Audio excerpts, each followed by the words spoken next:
The father wrote letters to his deceased daughter every day, leaving them at her grave. But one day, he discovered a reply. In the south of France, where the blue waters of the Mediterranean caress the shores with sandy beaches and majestic cliffs, lies the small port town of Villequier. This corner of the earth, framed by the scents of sea salt and blooming lavender fields, has witnessed both serene happiness and profound tragedies. At the heart of our story is the Vacquerie family. A particularly memorable figure in this family was young Leopoldina Vacquerie, affectionately called Didi at home. Her delicate features, dreamy eyes, and noble demeanor made her a beloved figure not only within the family but throughout the town. She was born and raised in Paris, surrounded by the love and care of her father, Victor Vacquerie, a famous writer and poet whose works inspired many, and mother Adèle Fouché. Victor was a man of deep intellect and broad soul, qualities that flowed through every line of his creations. Victor and Didi were not just father and daughter. They shared a deep emotional bond and a mutual passion for literature and art.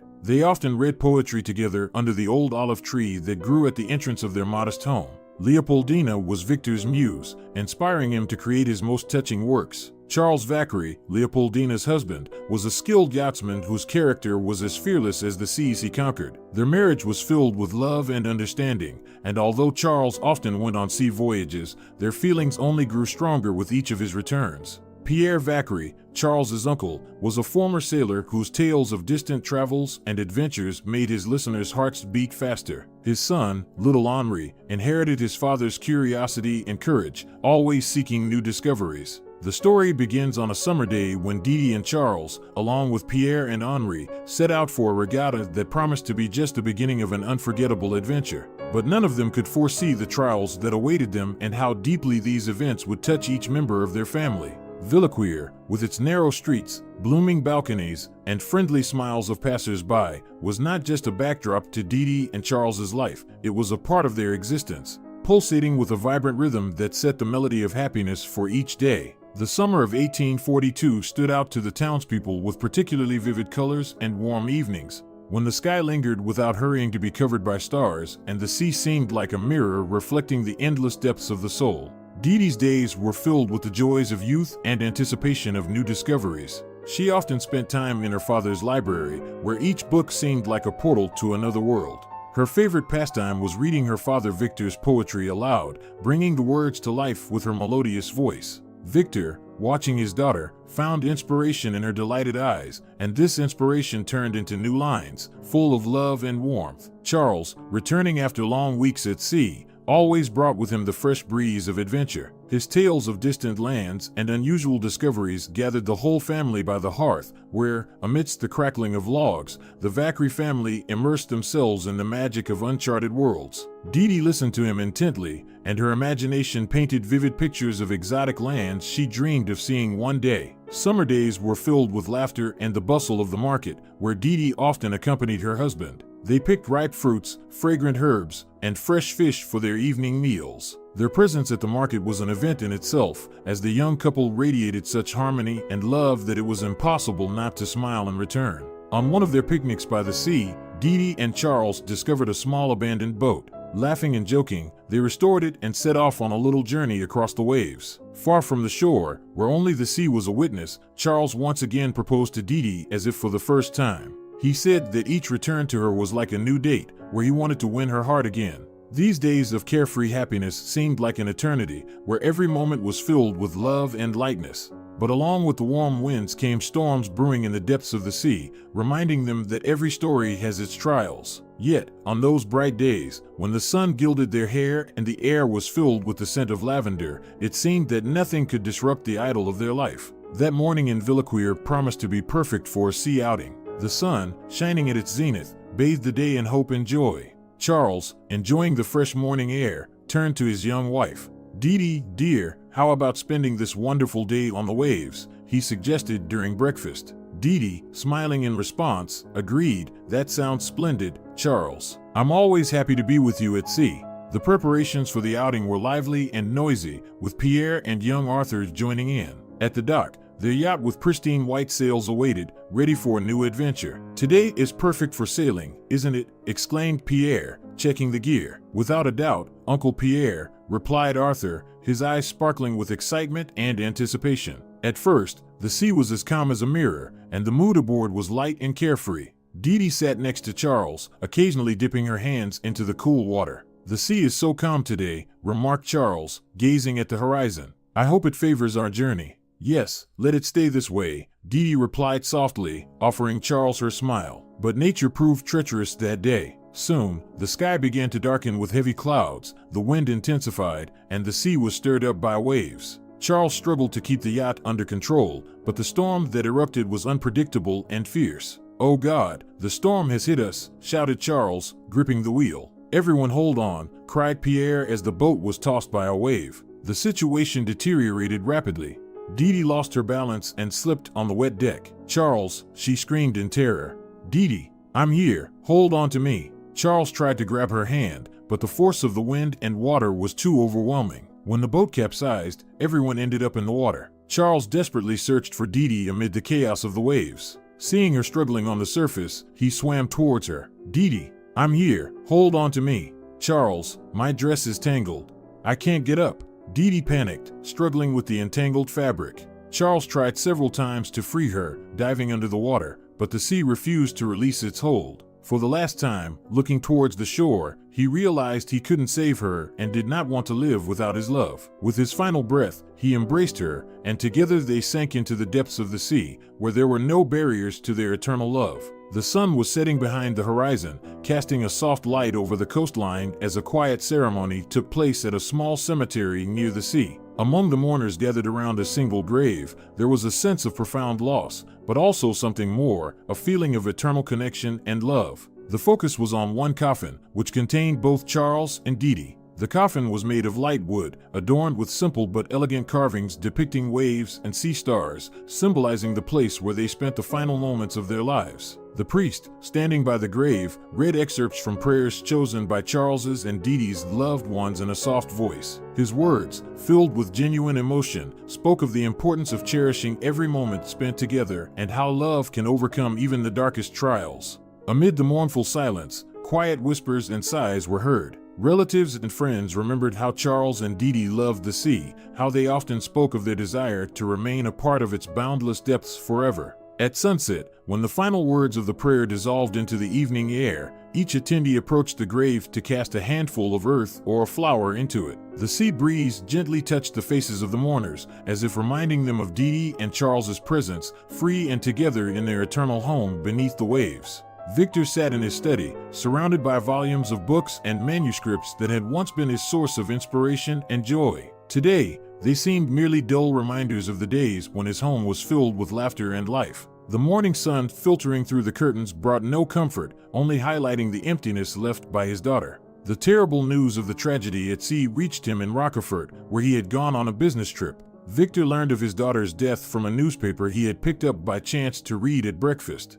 The lines about the accident seemed like a cruel joke of fate, unacceptable and too harsh to comprehend. His head was spinning, and he couldn't immediately grasp how such a thing could happen to his little girl, his Dee. Every step on the way home now seemed endless, and each mile added weight to the already unbearable burden of grief. Upon returning, Victor found his home, which once radiated warmth and joy, now shrouded in the shadow of mourning. He felt his heart grow heavier with memories of the last moments spent with Leopoldina. Evenings became the hardest. Victor began to avoid company, preferring the solitude and silence of his study. He often sat in his chair until late into the night, sifting through old letters and drawings of Dee, which had once brought a smile but now stirred only deep pain. With each letter, each memory of his precious daughter, his heart tightened with sorrow. One evening, while flipping through the pages of her diary, he came across an entry where she described her love for the sea and her dreams of future travels with Charles. Her words, full of hope and joyful expectations,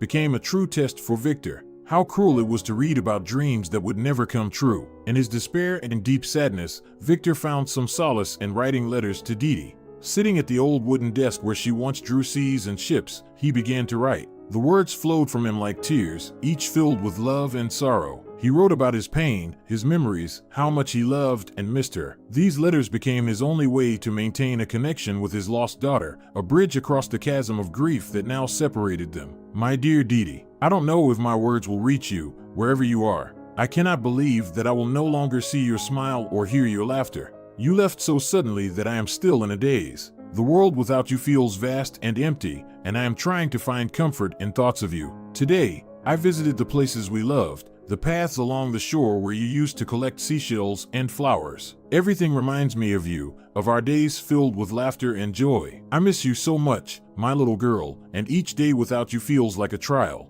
I am starting to write you letters to somehow preserve our connection, to express everything I feel. This is the first letter, and I will place it at your grave. I hope that perhaps the wind will bring me an answer or at least a sense of your presence. I love you, Didi, and I will always love you. Signing the letter, Victor felt a strange relief. The words he had written allowed him to feel a momentary closeness with his daughter. The next morning, before dawn, he went to the cemetery where Didi now rested. Placing the letter at her grave, he spent several hours there, speaking to her in the silence of the morning garden. Thus began his daily ritual, writing a letter every evening and leaving it at the grave each morning. These letters became his salvation, the only way to maintain a connection with his beloved daughter and find some solace in the abyss of his grief. Days followed nights, and every evening Victor would sit at the old oak table, which had once been the setting for many family dinners and joyful occasions. Now this table had become the altar of his sorrow, where he wrote letters to his departed daughter Didi. Victor's letters to Didi became increasingly candid and emotionally charged. He wrote about his days without her, the memories that suddenly surfaced in his mind, the small everyday moments that now seemed infinitely precious. My dear Didi, today I found your old toy boat in the shed. Do you remember how you loved to set it afloat in the old garden pond? I couldn't hold back my tears, holding it in my hands. Every object in this house reminds me of you. Every corner holds an echo of your laughter. I often walk along the shore where we were last together. The sea, which you loved so much, now seems infinitely sad and lonely to me. It reminds me of your boundless love for adventure, of your passion for new discoveries. How I miss having you by my side, my little sailor. You always said that love is something that makes us immortal. Perhaps it is true, because you live in every line I write, and every thought of you. Your love remains with me now, like a beacon lighting up my dark night. I will leave this letter at your grave, like all the others. I hope that you feel my love and care, even being so far away. I will continue to write to you as long as I can hold a pen, as long as my heart is capable of loving. With each letter he left at her grave beneath the old cypress tree,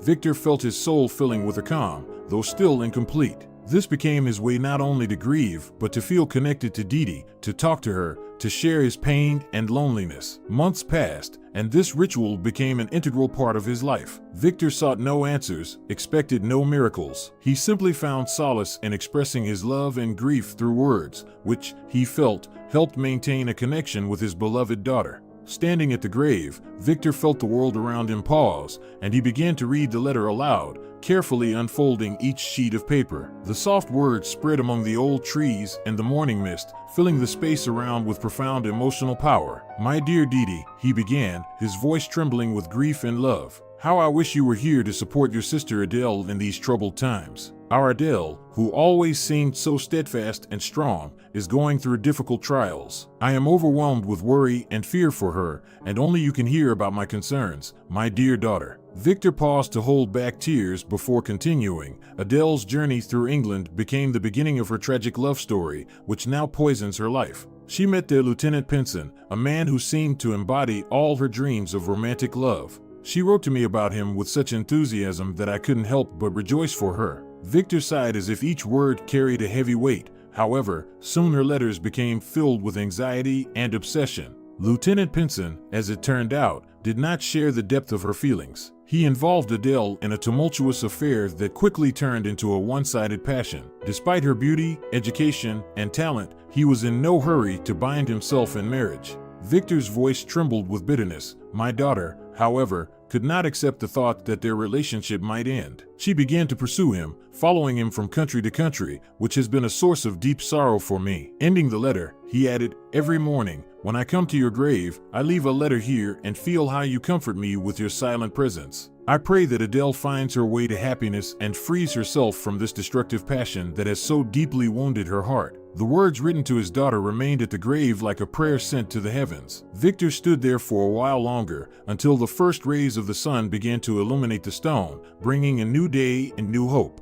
One cold morning, when the fog still hung low over the earth, creating an atmosphere of magical and somewhat gloomy solitude. Victor made his way to the cemetery, as he had every morning for the past few months. His steps were slow and heavy, each one marking the rhythm of his pain and loneliness. His hand carried another letter to Didi, filled with sorrow and accounts of days spent without her. Approaching the grave, Victor paused. On the stone where he usually left his letters, there was something unusual. It was a letter, neatly folded and wrapped, just like his own. For a moment, his heart stopped. He had never before found anything here except for leaves and flowers left by cemetery visitors. With trembling hands, Victor picked up the letter. It was addressed to him, written in a slow, neat handwriting he did not recognize. Doubts and fears mingled in his mind with a sudden flash of hope. Struggling to steady his trembling hands, he carefully unfolded the letter and began to read. "Dear Papa, your letters have reached me, despite all the barriers between us. I feel your pain and sorrow, and they touch me, making my heart beat in unison with yours. You are not alone in your grief, Papa. I am here, beside you, every day,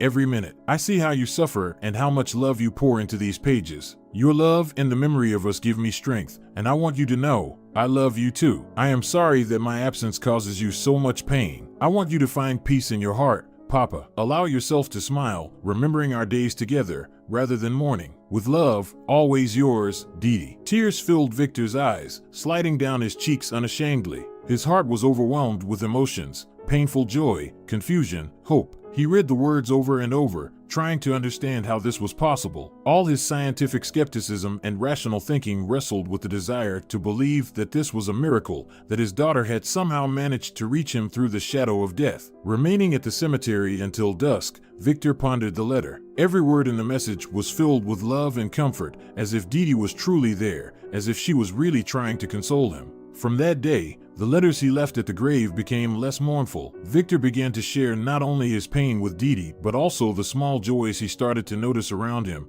trying to find a place for the light she had left in his heart. After that extraordinary morning when Victor discovered the reply letter at the grave, his life took a new turn. At first, he experienced a shock mixed with indescribable joy. For a moment, hope flared in his heart that his beloved daughter had somehow found a way to connect with him. However, as the initial excitement settled, doubts and the need to understand how this could have happened began to overwhelm him. His reflections started with the search for a simple explanation. Victor speculated that perhaps someone from the town, knowing of his daily visits to the grave and seeing his letters, decided to support the old man by creating the illusion of a response from Didi. At first, this seemed to him the most likely explanation, and he began to watch the surroundings of the cemetery for suspicious individuals or unusual movements. However, days went by, and Victor did not notice anything unusual. The townspeople, as always, showed respect for his grief, leaving him alone. Victor's doubts grew stronger after he decided to seek the opinion of an old friend, a philosopher and scholar who lived in a neighboring town. Together, they discussed the possibility of supernatural phenomena and the psychological aspects of grief that could cause hallucinations or a desire to believe in the impossible.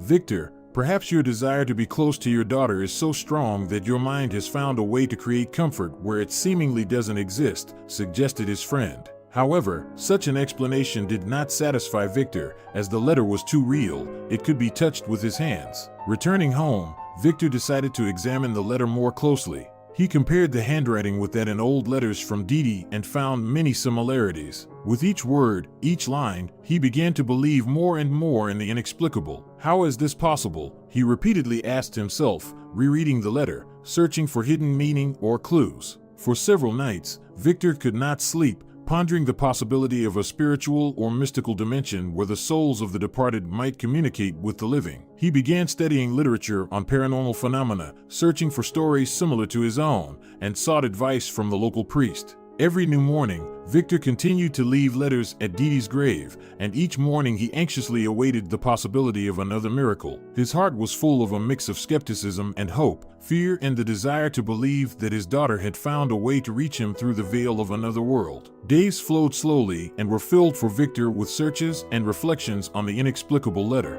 He began to spend more time outside the house, wandering the streets of Vilki, hoping to find some clue or to understand if anyone among the locals knew about the letter. One morning, while strolling through the market, Victor encountered Mrs. Dubois, an old family friend who had long been involved in floriculture and sold her plants at the local fair. Seeing his tired face, she stopped him. "Victor, You look as if you're carrying the weight of the world on your shoulders. Perhaps I should send you a bouquet of my best roses to brighten your day, even just a little?" Victor smiled in response, but decided to seize the opportunity to talk. "Emma, you know everyone here. Has anyone mentioned strange letters or anything unusual happening at the cemetery?" Mrs. Dubois paused for a moment, studying his face. "Oh, Victor, there are many rumors as old as the world. But if you're talking about unusual letters, you might want to speak with young Pierre. He recently returned from traveling and has been telling stories about spirits and signs from the beyond that he claims to have encountered along the way." Thanking Mrs. Dubois, Victor headed to the bookstore where Pierre worked.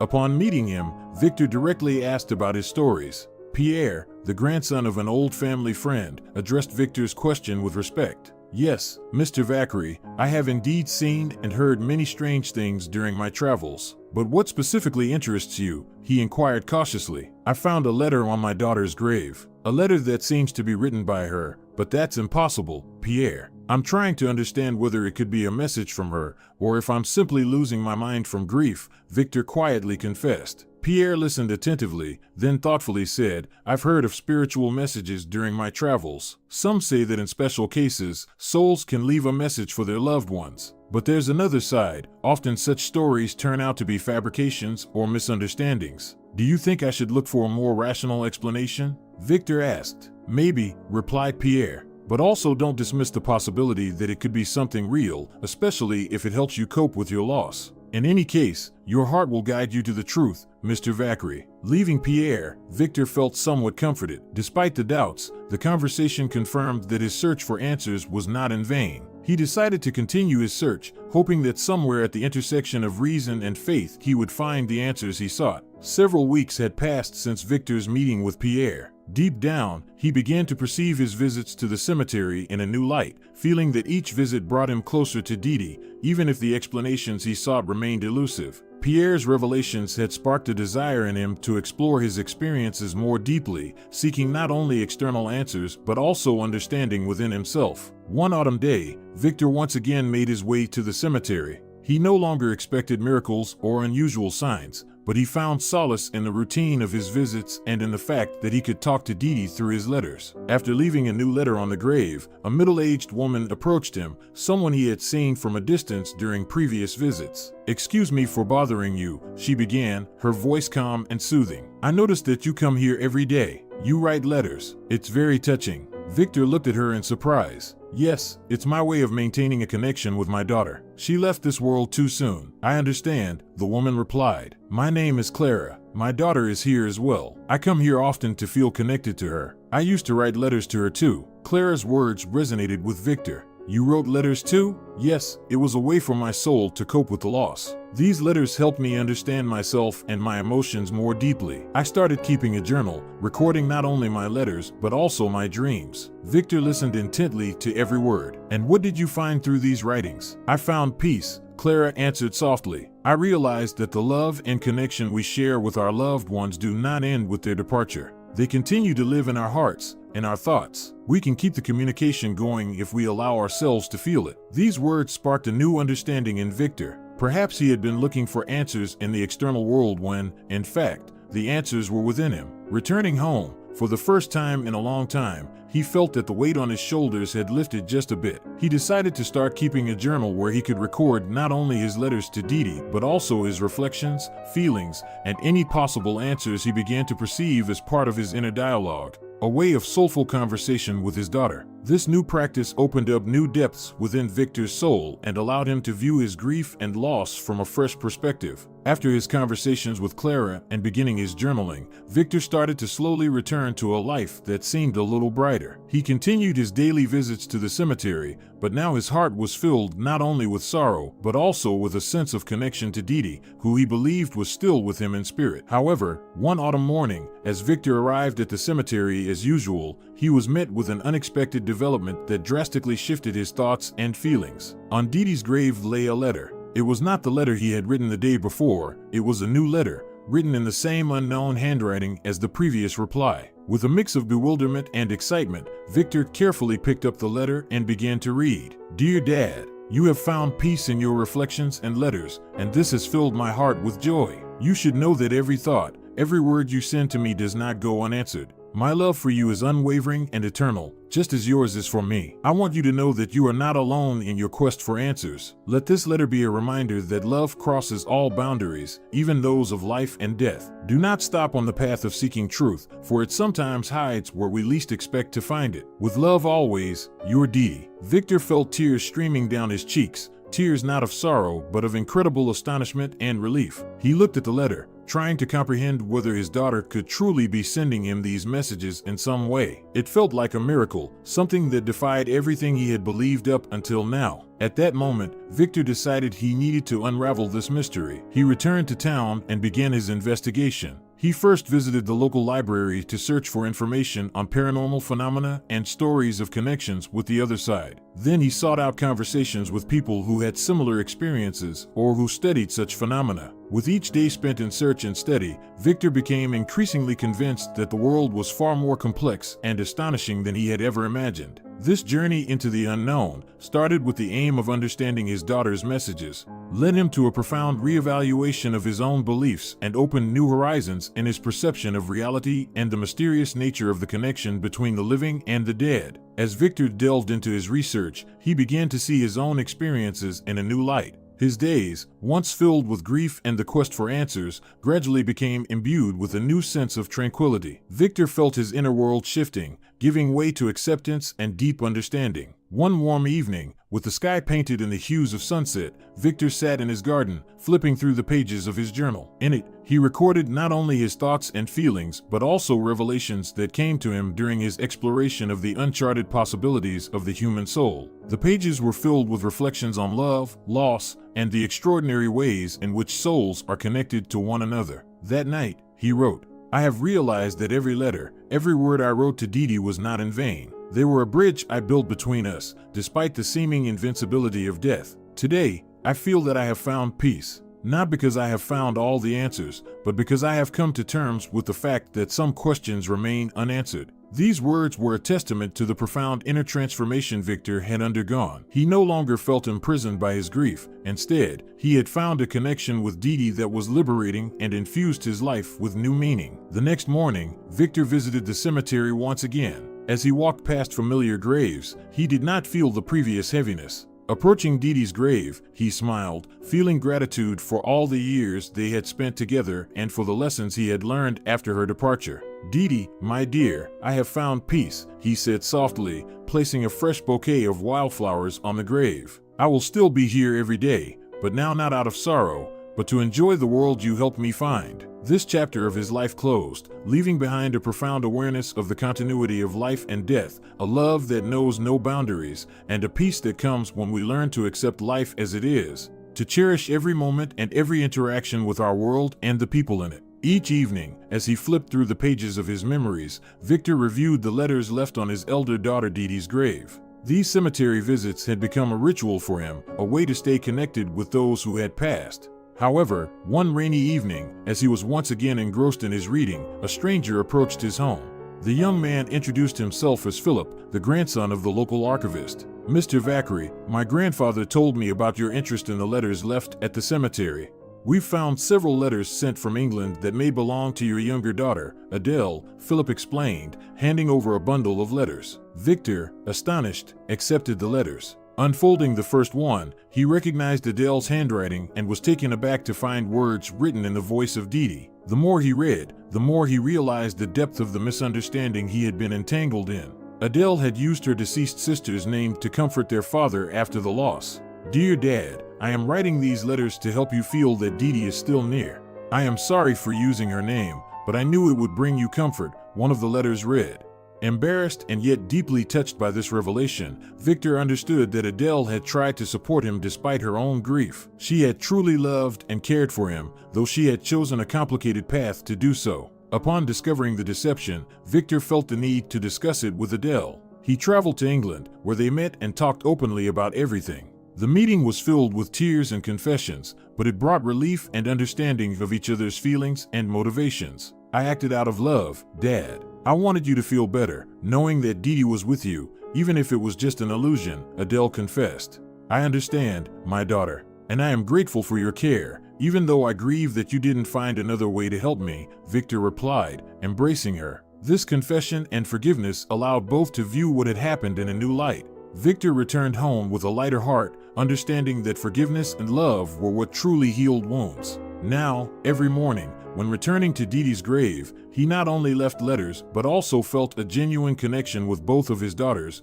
realizing that love is something more than just words on paper. One morning, standing by his window and watching the sunrise, Victor felt it was time to say goodbye not only to the pain but also to the rituals that had become his daily companion.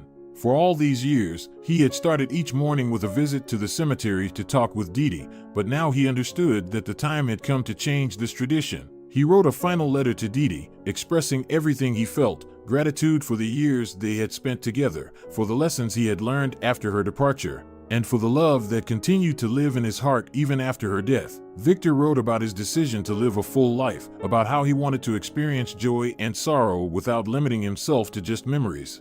"Dear Dee Dee," he wrote, "I have learned to cherish every moment we spent together and every lesson you taught me. You will always be in my heart, but I feel it is time to let go of grief and move on. I know you would want me to be happy. I will always remember you with love, but now I need to learn to enjoy the life that continues." Folded letter in hand, Victor went to the cemetery. Approaching Dee Dee's grave, he placed the letter there as usual, but this time his heart was filled not with the bitterness of loss, but with quiet joy and peace. He honored Dee Dee's memory with a silent prayer and then slowly left the cemetery. That day marked a turning point in Victor's life. He no longer felt the need to visit the grave daily to feel connected to Dee Dee. Instead, he began to seek joy in the little things, the books he read, the music he listened to, and the conversations with friends and family. Victor began to smile more, becoming more open and welcoming. He felt that each new day brought him not only memories of the past, but also opportunities for the present. For the first time in many years, he truly felt that he was living, not just existing by revisiting memories,